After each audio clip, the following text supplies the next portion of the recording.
चुका है और सुमित भी आ चुके हैं। 2 बज गए हैं, अभी दोपहर हो चुके हैं। अभी लंच भी नहीं किया और अभी लंच करूँगी। इतना गर्मी है ना, इसीलिए घर को मैंने इसे सिक्योर करके रख दिया है।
और ये जो बेल है ना, बेल का शरबत बनाकर मैंने फ्रिज में रख दिया है और फ्रूट भी कट के इधर रख दिया है। जब ठंडा हो जाएगा उसके बाद खाएंगे और ये शाम के वक्त घोल को पिएंगे। हाई पे कर दिया है मैंने फ्रिज को। डीप फ्रिज में एक बोतल है पानी का, क्योंकि मुझे एकदम से ठंडा पानी पीने में अच्छा लगता है, इसीलिए। फ्रिज बहुत गंदा था, फ्रिज को भी मैंने अच्छे से डीप क्लीनिंग किया है आज। बहुत गंदा था फ्रिज में।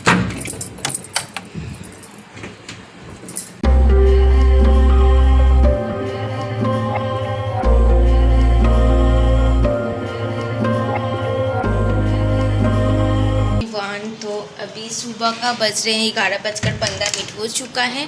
जस्ट मैं काम ख़त्म करके मैं कैमरा को हाथ में लिया हूँ। और कल दोपहर में मैं जब फ्रूट कट कर रही थी तब आपसे मिली थी, तब ब्लॉग को स्टार्ट किया था। उसके बाद कंटिन्यू नहीं कर पाई थी, तो अब जाकर मुझे समय मिला है कंप्लीट करने के लिए। तो अभी मैं उसी ब्लॉग को कंटिन्यू कर रही हूँ। और अभी सुबह बर्तन वगैरह मैंने क्लीन करके रख लिया है। अब बाहर बहुत सारे कपड़े हैं, आज मैं बहुत सारे कपड़े धोने वाली हूँ।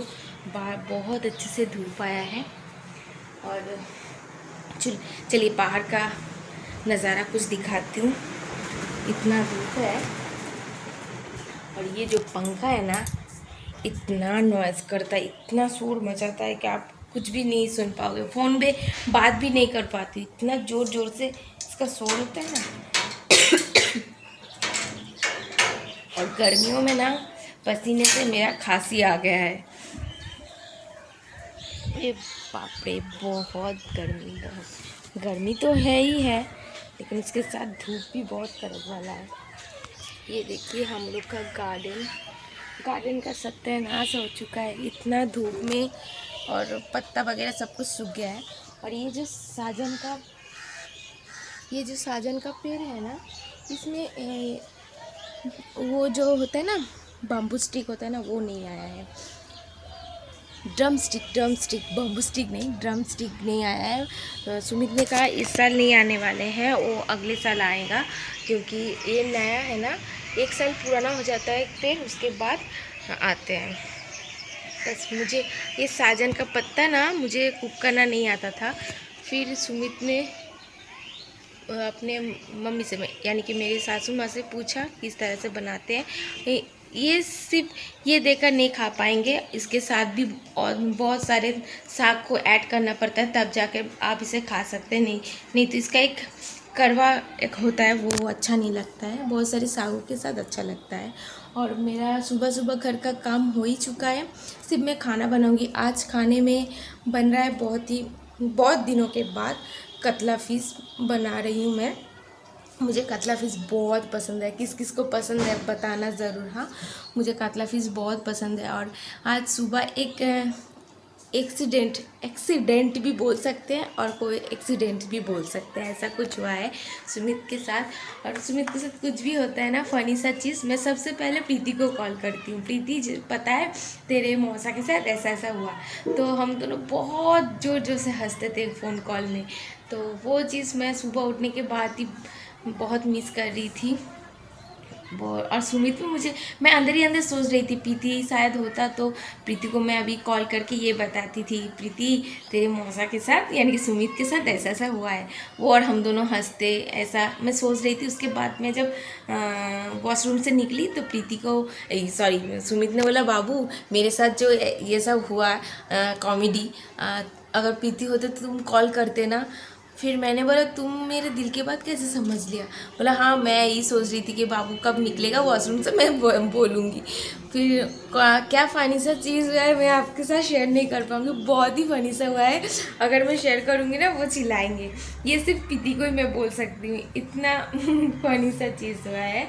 और बहुत मिस तो कर रही हूँ, मुझे पता है कि प्रीति मुझे कहीं जहाँ भी हो वो वहाँ से मुझसे देख रहा है, तो इसीलिए ना मुझे ऐसा फील नहीं होता है कि प्रीति मेरे साथ नहीं है। लेकिन कभी कभी कुछ ऐसा चीज़ हो जाता है ना, ऐसा लगता है, फील होने लगता है कि हाँ सच में प्रीति मेरे साथ नहीं है। लेकिन सच बताऊँ कि मुझे लगता है कि वो मेरे साथ हर टाइम है, ऐसा लग रहा है मुझे।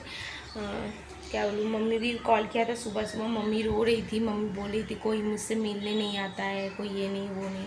मम्मी को मैं बोलती हूँ, मम्मी तुम घूम के आ जाओ कहीं से, तुम एक जगह रहोगी तो अच्छा नहीं लगेगा, तुम घूम के आओ। मम्मी बोलो नहीं मुझे कहीं पे नहीं जाना है, तुम लोग आओ। तो और मेरा ससुराल का हाल ऐसा है ना, मैं यहाँ से नहीं जा पाऊँगी। अगर मैं जाऊँगी ना बहुत ताना सुनने को मिलेगा, बहुत इतना ताना सुनने को मिलेगा ना, मेरा जीना हराम हो जाएगा इतना। और क्या बताऊँ, अगर इंसान आपका फीलिंग्स आपका ये ना समझे तो वो इंसान नहीं कहलाते हैं, ऐसा मेरा मानना है। क्योंकि देखिए मेरे ससुराल वाले को तो पता ही है मेरा हाल उतना ठीक नहीं है, ऊपर से इतना गंदा बातें बोलना, गंदा बातें इन द सेंस मैं खुलासा कर ही देती हूँ किस बात के ऊपर उस दिन झगड़ा हुआ था। मुझे लेकर मेरे सासू माँ घर से भाग जाते हैं, ठीक है। और तो मैंने सुमित को कहा देखो तुम्हारा मम्मी आज जिंदा है, कब कुछ हो जाएगा मम्मी को खो दोगे तो मम्मी बोलने के लिए कोई रह नहीं पाएगा। आपके लाइफ में। तो आप ऐसा करो कि मम्मी का कुछ नुकसान भी ना हो और मम्मी सही से रहे। तो सुमित ने बोला ठीक है बाबू, ऐसा ही करेंगे। तो हमने डिसाइड किया था कि मम्मी जी को ना हाथ में चाबी नहीं देंगे घर का, क्योंकि चाबी अगर देती हूँ ना, रात के 3 बजे, 2:30 बजे, 4 बजे घर से निकल जाते हैं, वो भी नंगे पाँव, कपड़ा भी बॉडी में ठीक ठाक से नहीं रहता है, कपड़ा खोल जाता है इधर उधर से। आप समझ सकते हैं, मेंटल जिसका प्रॉब्लम है वो खुद को कवर करके नहीं रख पाते हैं। तो ठीक है, तो हमने डिसाइड किया चाबी नहीं देंगे। तो सुमित ने जस्ट उसके पापा को कहा था कि पापा मम्मी के हाथ में चाबी मत दो, अगर चाबी दोगे तो वो घर से भाग जाएंगे, अगर कुछ हो जाते और इलेक्शन का टाइम है, अगर कुछ हो जाते तो मम्मी को हम नहीं मिल पाएंगे, वो हम खो जाएगा हमसे। एक तो प्रीति हमसे खो गई है और ऊपर से मम्मी ऐसे कर रही है, तो थोड़ा सा ध्यान रखा करो, बस यही कहा था। तो मेरे फादर इन लॉ बहुत गुस्सा हो गया। हाँ, ध्यान रखने के लिए कहता है, तेरे बहू तेरा श्रेया काम नहीं करता है, घर का झाड़ू नहीं लगाता है, पोछा नहीं लगाता है, बर्तन नहीं करता है। मैं तब तो गुस्सा आया था, लेकिन अब मुझे जाकर जब ये बारे में बात कर रही हूँ मुझे हंसी आ रहा है इसी बात पर कि अगर किसी के बारे में आप झूठ बोल रहे हो ना, ऐसा झूठ बोलो ताकि वो इंसान विश्वास करे। ऐसा झूठ मत बोलो कि आपको ही समझे वो झूठ ये है कि देखिए, मैं तो पोछा लगाती हूँ, बर्तन क्लीन करती हूँ, खाना भी बनाती हूँ, सब कुछ मैं वीडियो शूट करती हूँ, ठीक है। और मेरे फादर इन लॉ ने सुमित को कहा तेरा श्रेया कुछ नहीं करती है, घर का काम वाम, हमेशा टीवी चलाकर सोई रहती है। सुमित ने कहा कि वो काम नहीं करता है, वो काम नहीं करती है, आपको कैसे पता? आप घर में रहते हो, काम करते कि नहीं देखने के लिए। सुमित तो बार बार आते हैं, मेरे फादर इन लोगों को पता नहीं है। तो सुमित घर में जब भी टाइम मिलता है तो घर में आ जाते हैं मुझसे देखने के लिए क्या कर रही हूँ क्या नहीं। और ये झूठ मेरे फादर इन लॉ सुमित को कहा, इसी के ऊपर सुमित ने बहुत चिढ़ गया कि आप झूठ अगर बोल रहे हो तो ऐसा झूठ बोलो कि मानने लायक हो। ऐसा झूठ बोलोगे कि मानने लायक नहीं है तो आपको ही झूठ मैं बोलूँगी ना। श्रेया काम नहीं करता, श्रेया का वीडियो आप उठा के देख लीजिए, श्रेया काम करती है, वो घर का झाड़ू पोछा बर्तन खाना वाना सब कुछ करती है। आप किस तरह से ये बोल, लेकिन देखिए टॉपिक था मम्मी के ऊपर, लेकिन टॉपिक चला गया मेरे ऊपर कि श्रेया काम नहीं करता है। सुमित ने सिर्फ यही कहा था मम्मी को हाथ में चाबी मत दिया करो ताकि मम्मी ना भाग पाए, एटलीस्ट मम्मी जिंदा तो रहे घर में। क्यों, देखिए अभी 4 दिन हो चुका है मदर इन लॉ घर से बाहर है, कोई अता पता नहीं है कहाँ है क्या कर रहे हैं।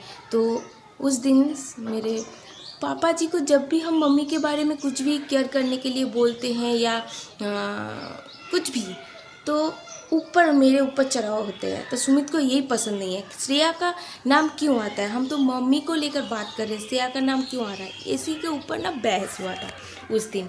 बस इतना बहस के बढ़ गया तो सुमित ने बोला ठीक है, मेरे वाइफ को आप कोई क्या बोलते हैं बेंगली में, আমার বউকে সহ্য করতে পারছো না তো আমি বেরিয়ে যাচ্ছি, ऐसे बंगाली में बोलते हैं। तो हिंदी में इसको ट्रांसलेट कैसे करें, मेरी बीवी को आप कोई झेल नहीं पा रहे तो ठीक है, मेरा बीवी काम नहीं करता ना, मैं बीवी को लेकर मैं भाग जा रही हूँ, चले जा रही हूँ घर छोड़ के। मैंने बोला नहीं बाबू, घर छोड़ के जाना ये नहीं है, पापा मम्मी का दिमाग थोड़ा सटक गया है, तुम गुस्सा मत करो, कूल डाउन। ऐसे करते करते मैंने बोला देखो मैं नहीं करती हूँ, इसीलिए पापा ने कहा ठीक है। तो सुमित ने बोला तुम नहीं करती, तुम तो करती हो, मैं तो वीडियो में ही देखती हूँ और बार बार आके, कभी कभी हर टाइम वीडियो शूट नहीं किया जा सकता है, तो कभी कभी वीडियो शूट नहीं करती हूँ, काम करती हूँ, उस टाइम पर सुमित आ जाता है। आपको कल वाले वीडियो अगर देखा होगा तो आपको पता है, मैं काम करते करते सुमित आ जाते हैं बीच बीच पे, क्योंकि पास में ही काम करते हैं, पास में जब भी मौका मिलता है आ जाते हैं मुझसे मिलने के लिए।